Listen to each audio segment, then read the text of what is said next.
We're in for the home stretch right now. Um, but we have a lot of exciting programming ahead of us in the next couple of hours. So it is my distinct honor to welcome as our final keynote speaker, the very Reverend Dr. Carmen Lansdowne, who is an assistant professor of the United Church of Canada Studies at Emmanuel College at the University of Toronto. Professor Lansdowne is an ordained minister and a member of the Heiltsuk First Nation. She is also widely recognized across the United Church of Canada and beyond in ecumenical circles for her leadership, her scholarship, her public ministry, and her advocacy.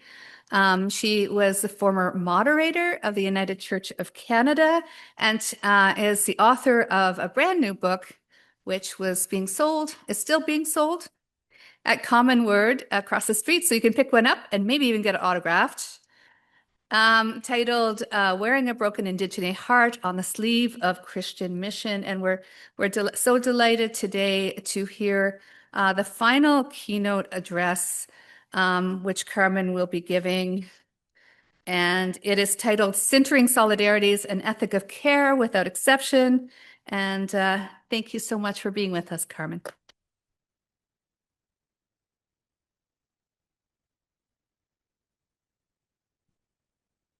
Thank you, Jane, and also to Shadia.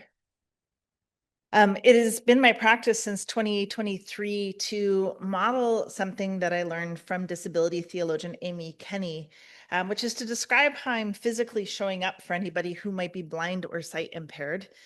And so I'm wearing very creatively like black palazzo pants that are made out of bamboo that feel like pajamas, and a red tank top that was like perfect earlier when I was having a hot flash, but now I'm chilly. So I'm also wearing a black wool sweatshirt with a beautiful little felted watermelon pin made for me by Susie Henderson in Toronto. My jewelry is, I have a little silver tree of life overlaid on Roman glass that was made by a Palestinian artisan, and pomegranate Roman glass earrings that were, I bought them at the Festival of Homiletics in Minneapolis a couple of years ago from a Palestinian man whose father collects little shards of Roman glass and makes these. And so they sell them in the States to support their family.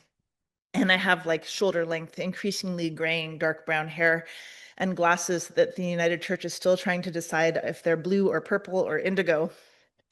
And I'm also wearing lipstick thanks to Nan Maxon because I couldn't find mine until after I put hers on, because I learned that that makes lip reading easier. So, and I have black patent leather loafers on so that you know that I'm fun, because I could just be wearing not patent ones. It is so good to be on Treaty 1 territory. The first time I was here in Manitoba, I was 6 years old. This was also the time in my life when my mother was appointed to the World Council of Churches Committee for the Program to Combat Racism. Memories are tricky. I thought that this was also when I was 6, but realistically, I was probably 8 because it was after the 1983 assembly in Vancouver.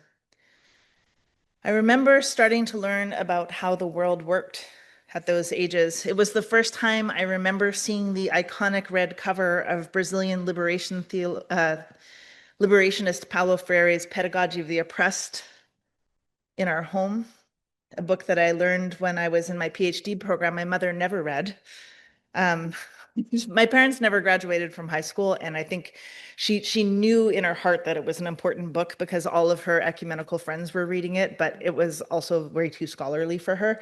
And so she was just like, I just have it in my home because I know it's an important book. And I just thought it was like a must read. So this joke was on me. I learned about apartheid South Africa, institutionalized racism, and the connections between the struggle for Black liberation in South Africa and Indigenous justice issues here in Canada. I remember my mother explaining the concept of us being banned under apartheid, how she wasn't able to attend a WCC meeting in Lesotho because there's no way she could get there from Victoria, BC without flying over South African airspace. And I remember learning that I was also banned from South Africa because of my mother's global work for racial justice. My first memory of Palestine was in a Chuck E. Cheese restaurant somewhere in a suburb of Seattle around the same age. I couldn't have been older than 9 or 10.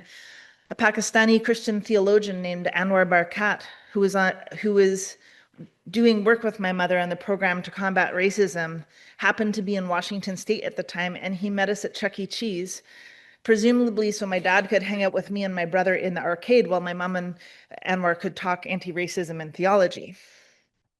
I don't remember what happened about Palestine then.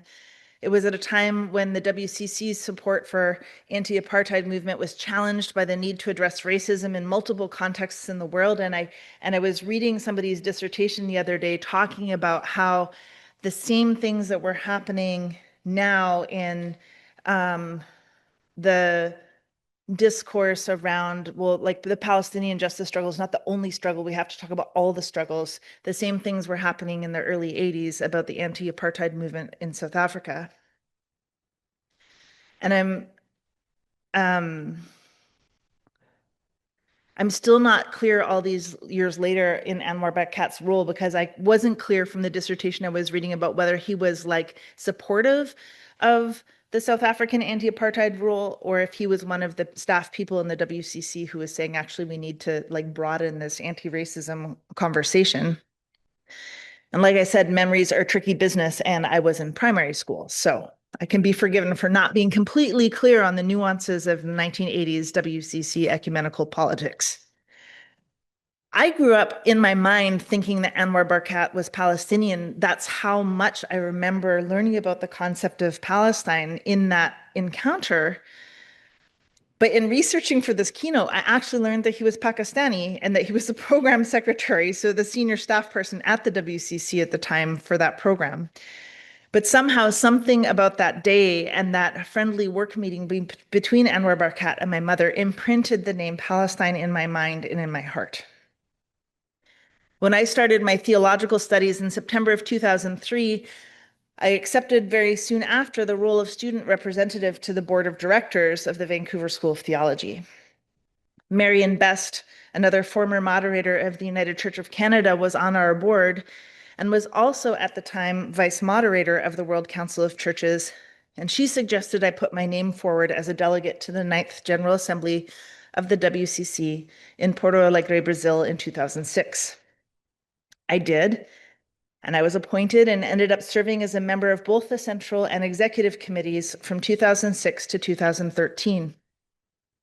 Dafra, I don't know where you went, but this was the first time that I met your dad, Rifat, when he was the director of the EAPI program, a program well known and supported by our Canadian churches.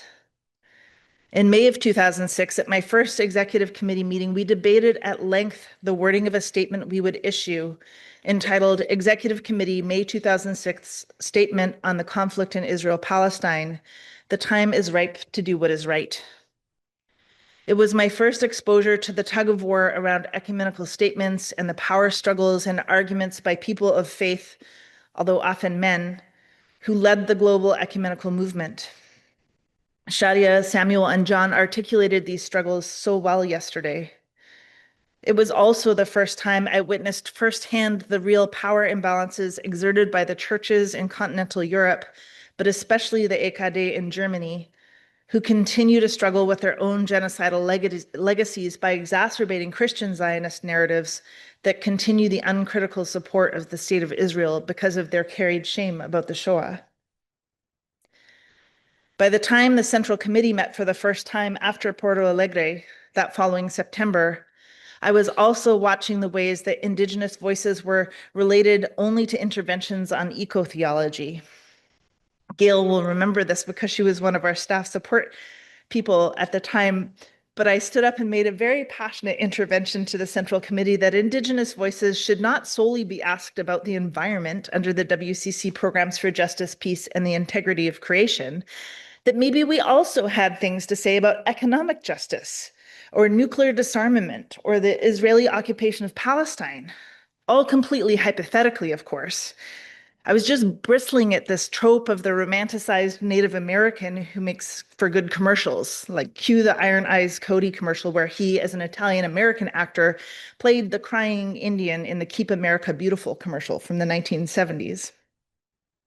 So yeah, I was like, maybe we have things to say about economic justice or nuclear disarmament or Israeli occupation of Palestine. And that is how I got myself invited to co-chair the Palestine-Israel Ecumenical Forum core group of the WCC for several years. My first trip to Jerusalem and the West Bank was in January 2007. I don't need to recount the history of all the things, but needless to say, my exposure to global solidarity movements and the friendships and collegial relationships that I developed were deeply formative to who I am as a theologian. In fact, the WCC asked me in 2008 if I would write my doctoral dissertation on the occupation of Palestine from a Canadian Indigenous perspective.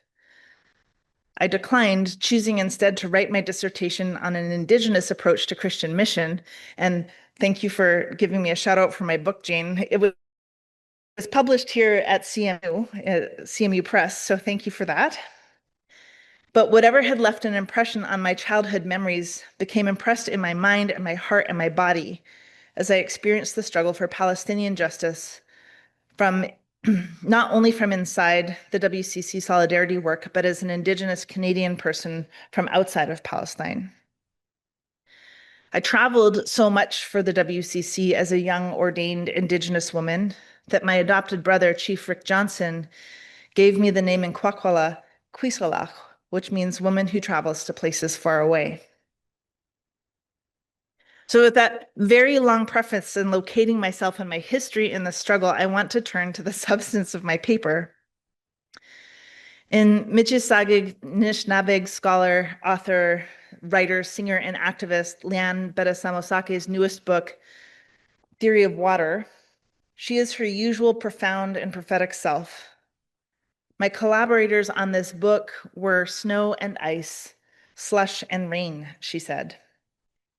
And if you'll indulge me, and I'm taking a huge liberty to do this since Sarojini did it yesterday, I want to share with you a portion of what she wrote in chapter 4 of that book because it's foundational to the title of my talk, which is inspired by Simpson and her focus in chapter 4, which is on sintering, which somebody asked me this morning. I sure hope you explain what sintering means because I've never heard that word before.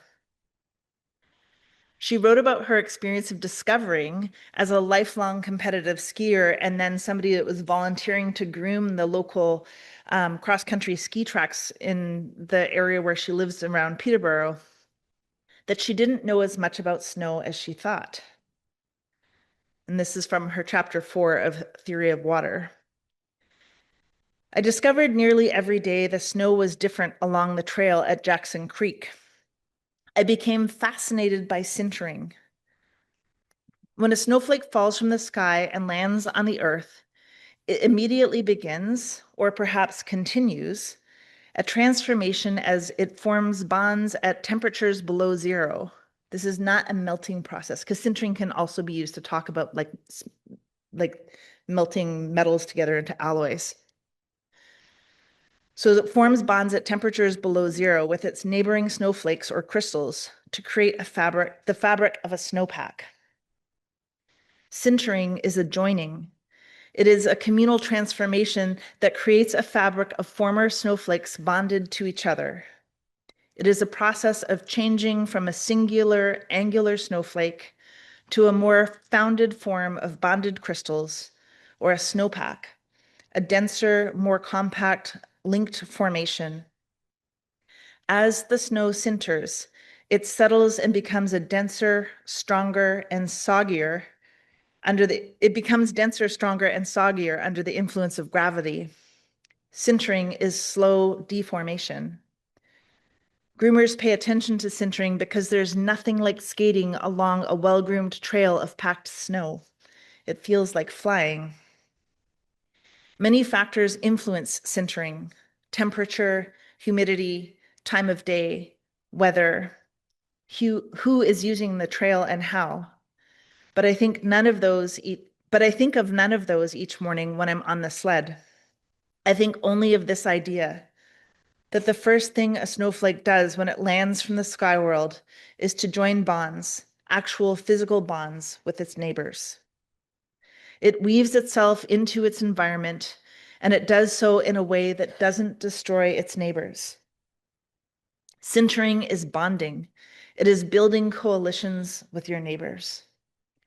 And these coalitions mean that the packed sinter snow on the trail has staying power, that it remains long after spring has melted the snow around it.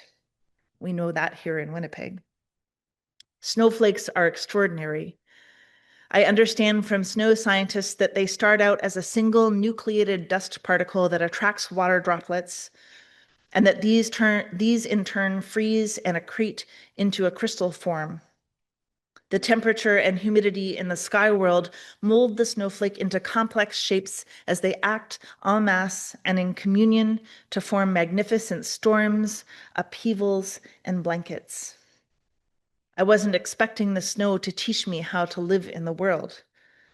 But of course, this is why I love the land, and this is why I spend as much time as I do sintering with the lakes and the rivers, cedars and maples, deer and geese.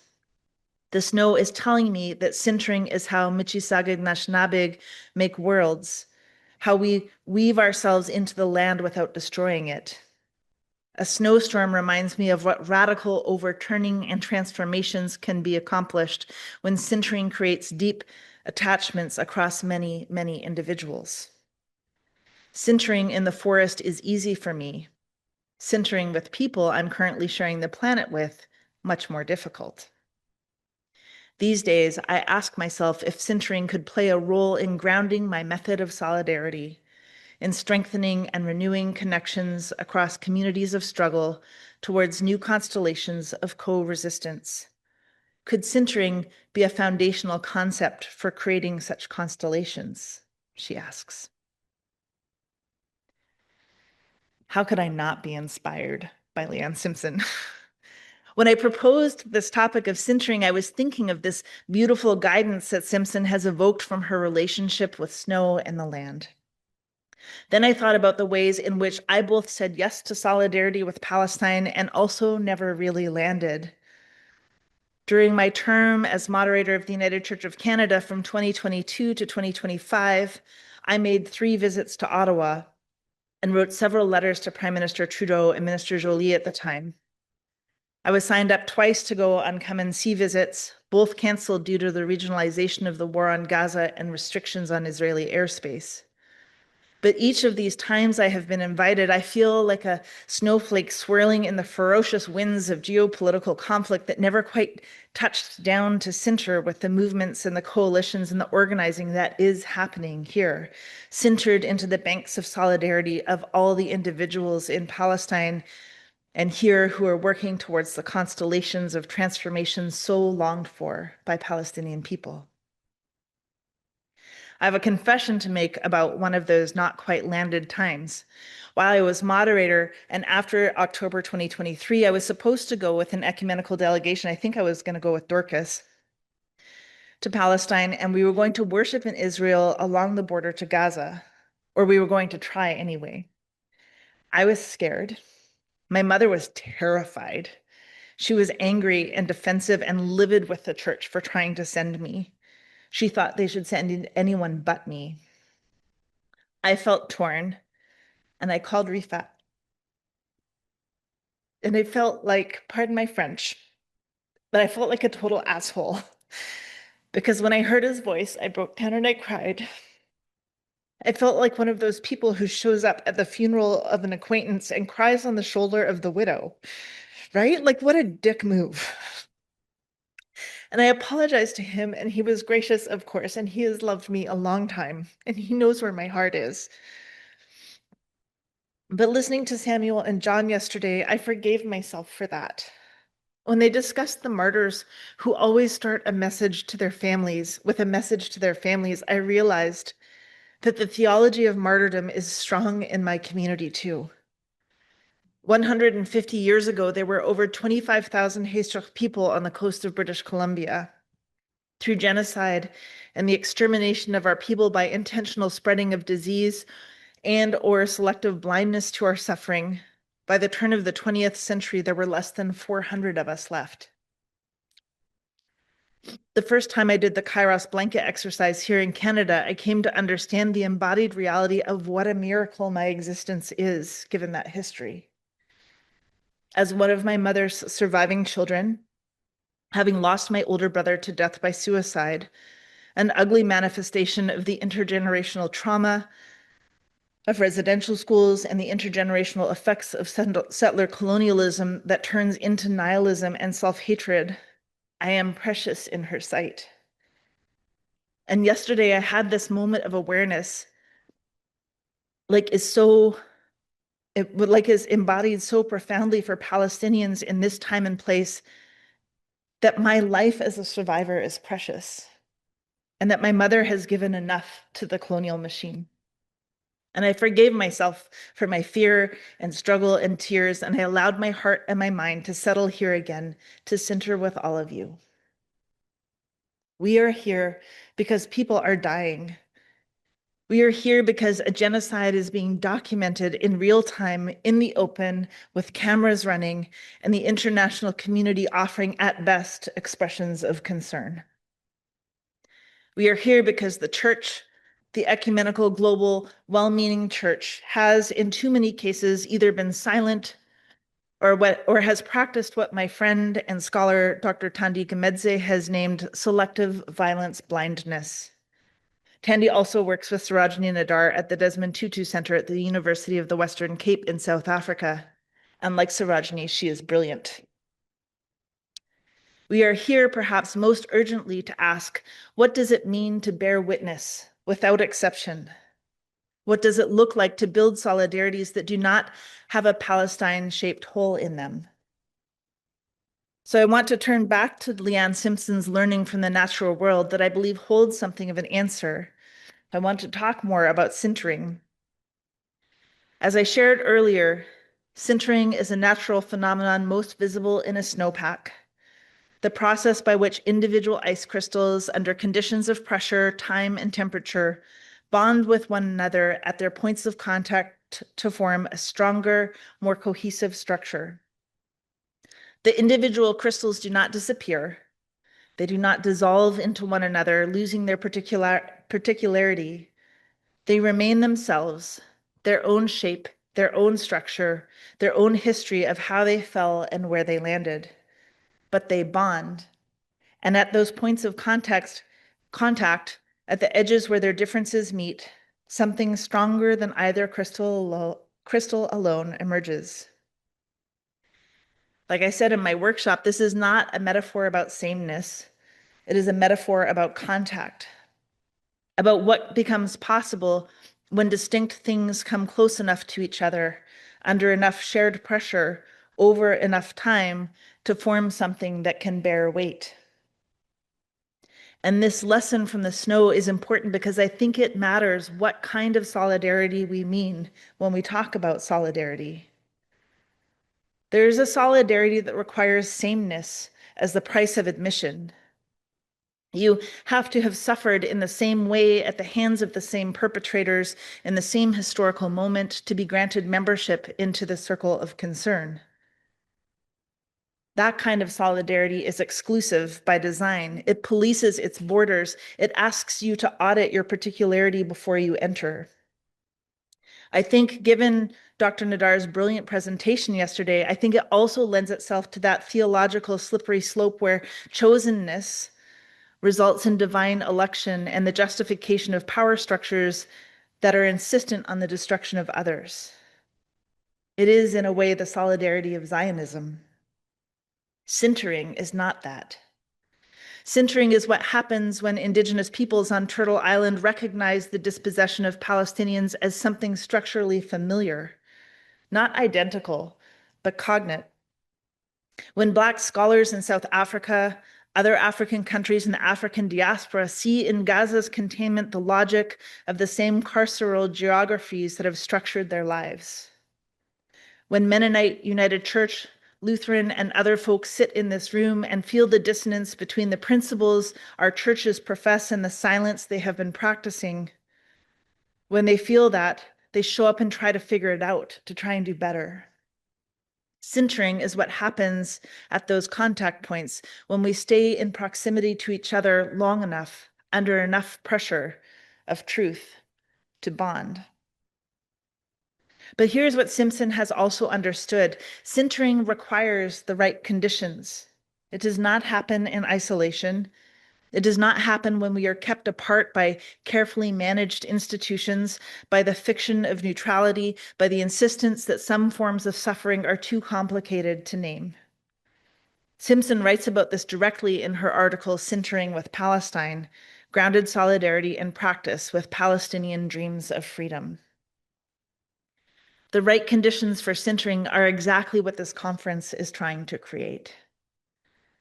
Simpson draws on the work of Dene scholar Glenn Coulthard, who defined grounded normativity as a theory and practice of Indigenous anti-colonialism, including Indigenous anti-capitalism, that is best understood as a place-based struggle inspired by land in the material sense, and as a system of reciprocal relationships that informs how Indigenous peoples ethically live our lives in relation to each other and the natural world in non-dominating and non-exploitive terms. That's how you can tell Coulthard is an academic like me. That was a long sentence. Part of grounded normativity is the practice of presencing. Presencing is a relational practice that disrupts the colonial present by inserting the history, philosophies, and ideas of Indigenous peoples into the present, not in the service of recognition within the colonial state, but in service of liberation. Simpson goes on to write that presencing in the context of Palestine means contextualizing the genocide in Gaza as part of Palestine's long history with colonialism since the British Mandate, and seeing Israeli policy, laws, and actions as part of the infrastructure of their settler colonial project, end quote. As was discussed more than once yesterday, we seem to have an easier time sintering, an easier time presencing when we are talking about solidarity with almost anyone but Palestinians. We call this the Palestinian exception, right? We also seem to find it similarly hard with Indigenous peoples. And I don't think this is an accident. I think it's the system functioning according to design. To understand why sintering is so difficult, why solidarity keeps getting interrupted, why the Palestinian exception persists, we have to name clearly what we are dealing with. The Yellowhead Institute, the Indigenous-led research and education organization based at Toronto Metropolitan University, has been relentless in its insistence that we understand settler colonialism not as a historical event, but as a structure. They build on Patrick Wolf's foundational claim that settler colonialism is not something that happened, it is something that operates, current tense. Its logic is the elimination of the native and the replacement of Indigenous peoples with a settler population that then claims the land as its own origin.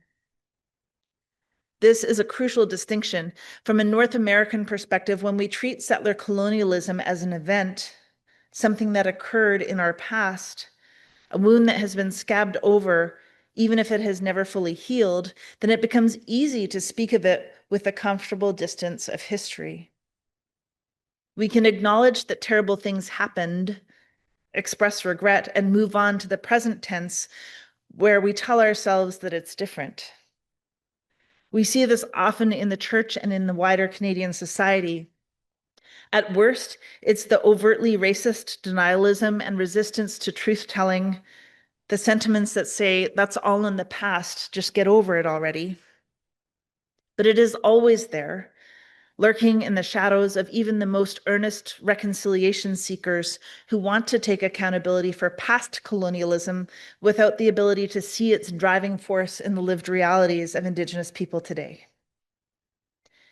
But when we understand settler colonialism as a structure, as an ongoing set of processes, laws, institutions, and dispossessions that continue to produce dispossession, elimination, and erasure, then we cannot look away from the present tense. The reserve system is not a relic. The Indian Act is not an artifact. The policies that govern Indigenous child welfare, land title, resource extraction, and political recognition in Canada are not historical curiosities. They are the present tense of a colonial structure that never stopped operating, just like the Nakba. Acknowledging settler colonialism as a system of oppression allows us to see Palestine not as a uniquely incomprehensible situation, so particular, so ancient, so complicated that no one can be expected to have a view, but as an instance of a recognizable structure. The Nakba, the founding dispossession of Palestinian people from their lands in 1948, and even in the Zionist lobby that predated the event by a century, is not unlike the founding dispossessions here on Turtle Island. The ongoing settlement of Palestinian territories is not unlike the ongoing processes of land alienation that continue here. The erasure of Palestinian names from maps, the demolition of villages, the control of movement, the management of a population deemed surplus to the requirements of the settler state. These are not unique. They are structurally legible. This does not erase the differences. Historical specificity matters. The particular theological, political, and geopolitical dimensions of the Israeli-Palestinian conflict context are the particular theological, political, and geopolitical dimensions of Israel-Palestine are real and must be engaged with care and precision. So are Canadian Indigenous justice issues. From the fight to protect water, to child welfare, to human trafficking, to generational impoverishment. Sintering is not about collapsing distinct crystals into one undifferentiated mass. It is about bonding at points of contact while remaining distinctly oneself. This structural legibility matters enormously because it means that the tools we have developed for analysis and resistance on Turtle Island are not merely analogical to the struggle in Palestine. They are relevant. The insights of Indigenous scholars about what settler colonialism does, how it justifies itself, how it manages dissent, how it disciplines the witness of those who might resist. These illuminate what is happening in Gaza and the West Bank with clarity. We know those structures here, and when we hear from you, we can recognize it instantly. And if those tools apply in both directions, then the obligation to witness applies in both directions too. Which brings me to my friend, Dr. Thandi Gemedze. In her article, Selective Violence Blindness in the Word and the World, published in the African Journal of Gender and Religion, Gemedze examines a phenomenon she names with this crystalline phrase, selective violence blindness. Her diagnosis is this: churches and religious institutions that are, in their own self-understanding, deeply committed to nonviolence and the sanctity of human life, churches that have position statements, that have passed resolutions, that have signed declarations, consistently demonstrate an inability to see certain types of violence. Not because they lack information, not because the violence is hidden or ambiguous, but because seeing it would require them to act in ways that cost something. Seeing it would require them to break with alliances, to challenge powerful partners, to risk their institutional comfort. She argues, and I think rightly, that this is not ignorance. It is selective sight, and it is a spiritual and ethical failure of the first order. The Palestine exception is one of the most documented examples of this selective blindness. Scholars, activists, journalists, and Palestinians themselves have cataloged with painstaking care the ways in which principles that religious institutions apply everywhere else, the right to self-determination, the prohibition on collective punishment, the protection of civilian life, the condemnation of apartheid, are treated as inapplicable when Palestinians are the ones invoking them. We have watched this happen in real time over the last 2.5 years. We have watched institutions that were quick to issue statements condemning Russian aggression in Ukraine, statements that they were right to issue, tie themselves into bureaucratic knots when asked to name what is happening in Gaza. We have watched university administrations invoke academic freedom to protect every type of controversial speech, and then suddenly discover novel reasons why divestment from weapons manufacturers is too politically complex.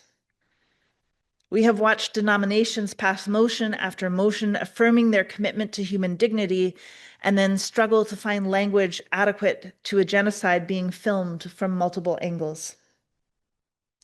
This is not complexity. This is selective violence blindness. And Gemedze is right that we have to name it as such, not to shame, not to condemn without remainder, because the first step towards healing a blindness is acknowledging that you cannot see.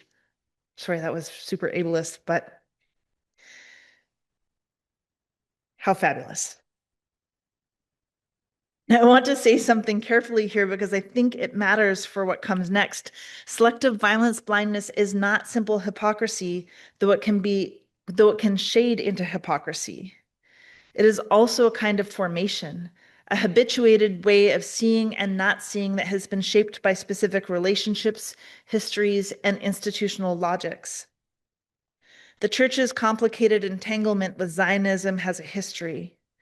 The fear of being perceived as anti-Semitic, a fear that in the wake of the Holocaust and in the context of ongoing real anti-Semitism is not irrational, has been weaponized to discipline dissent.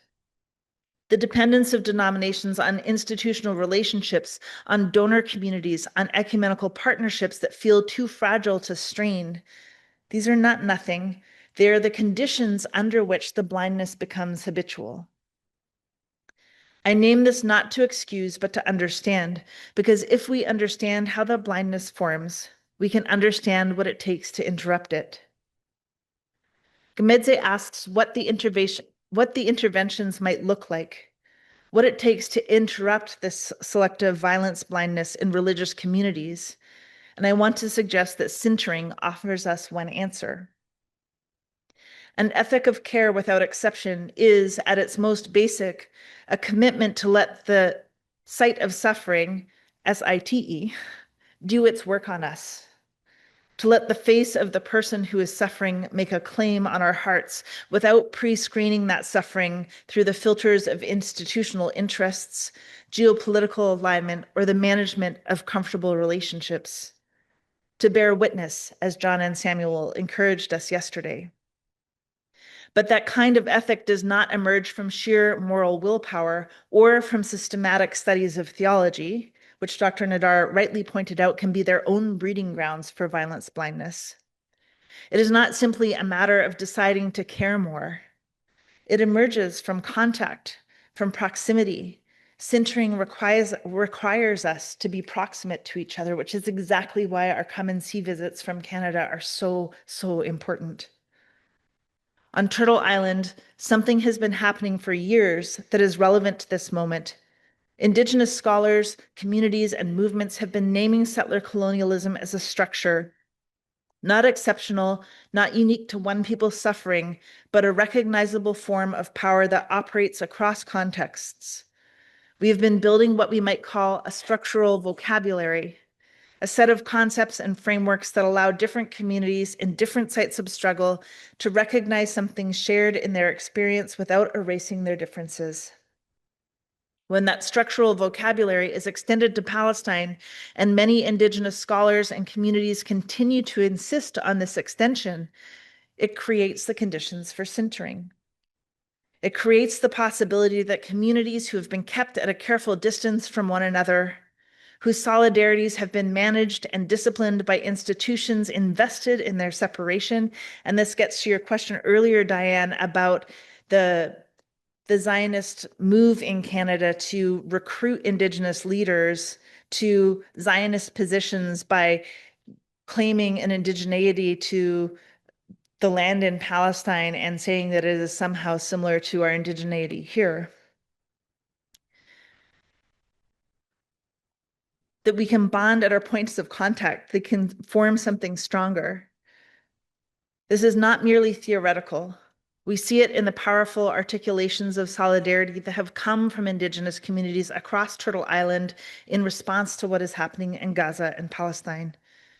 Most powerful of which is Quill Christie Peters' new book on wholeness, Anishinaabe Pathways to Embodiment and Collective Liberation. If you haven't heard of this book, it came out late last year. I highly recommend it to you. It is brilliant. We see it in the work of scholars like Simpson herself, who has refused the invitation to treat Palestinian suffering as someone else's issue, and has insisted instead on the structural kinship between our struggles here and Palestinian struggles there. We see it in the growing movement of faith communities who are finding that their commitments to Indigenous peoples on Turtle Island and their obligations to Palestinians are not competing, but coherent. That the same analysis that clarifies one clarifies the other. Sintering solidarities means refusing the careful management of compassion. It means allowing ourselves to be in contact, genuine, proximate, uncomfortable contact, with multiple sites of suffering and struggle at once, and trusting that what forms in those contact zones is not confusion, but something stronger. And this is really important. This came up in one of the workshops this afternoon too, about the Zionist challenge to Canadians who want to speak out on Palestine, saying, how dare you? How dare you speak about the oppression of Palestinians when you have not settled your own settler colonialism here? As if we must first settle the issue here before we can speak prophetically about Palestine. An ethic of care without exception is what the church is called to. Because we are formed by a tradition that names what happens to the least of these as what happens to Christ. Because we are shaped by prophets who said that justice must roll down like waters, not justice for some, not justice with careful carve-outs for the geopolitically inconvenient, but justice like waters, indifferent to the boundaries we have drawn. Sintering is not the abandonment of discernment. Our individual ice crystals retain their shape. Solidarity does not mean the erasure of historical and contextual specificity. It means our commitment to care is not administered through an exceptions process. When we say we oppose settler colonialism on Turtle Island, that commitment sinters with our witness to what is happening in Palestine, or it is not really a commitment. It is a preference bounded by comfort and institutional safety. When we say we believe in the sanctity of human life, that commitment centers across every geography where human life is being unmade, or it is liturgy rather than theology. When we say we are a people who cry out with those who cry, that cry must be unmanaged and indiscriminate in the best sense of that word. It must not discriminate between the cries we find convenient to hear and the ones we have been trained to tune out. So what does Sintering actually ask of faith communities in this moment? Let me be concrete. It asks us to treat the analysis developed by Indigenous scholars and communities on Turtle Island as relevant to our witness in Palestine, not as a metaphor, but as an actual toolkit. The Yellowhead Institute's insistence that settler colonialism must be understood as a structure, not an event, is not a statement about Canada alone. It is a contribution to the global grammar of resistance that the church needs to learn to speak. It asks us to read Gemedze seriously, to sit with the discomfort of being named as communities capable of selective violence blindness, and to do the diagnostic work of asking, where are we blind? What have we trained ourselves not to see? What is the cost of seeing it, and are we willing to pay that cost? We've heard the words costly solidarity so many times, and it is hard, I agree, Dorcas, to name like, what is the cost to me?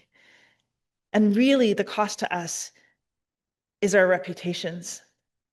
Being willing to be prophetic and to speak the truth out loud in public, despite the fact that the National Post is going to take a hit piece out on you while you're moderator several times. It asks us to make contact, to stay in proximity to Palestinian voices, to Indigenous voices, to the voices that our institutional reflexes have taught us to hold at arm's length. Contact is the precondition of sintering. You cannot bond from a distance. Solidarity requires that you let what is happening to another people actually reach you, that you allow it to do its work on your imagination, your theology, your budget, your advocacy, and your heart. And it asks us to trust that when we do this work, when we allow bonds to form, what emerges is not chaos or incoherence, but a stronger, more coherent witness. The snowpack holds more weight than any single crystal. The church that stands with Palestinian people and Indigenous people and all those caught in the structures of elimination and dispossession is not a church that has overextended itself. It is a church that has finally become itself.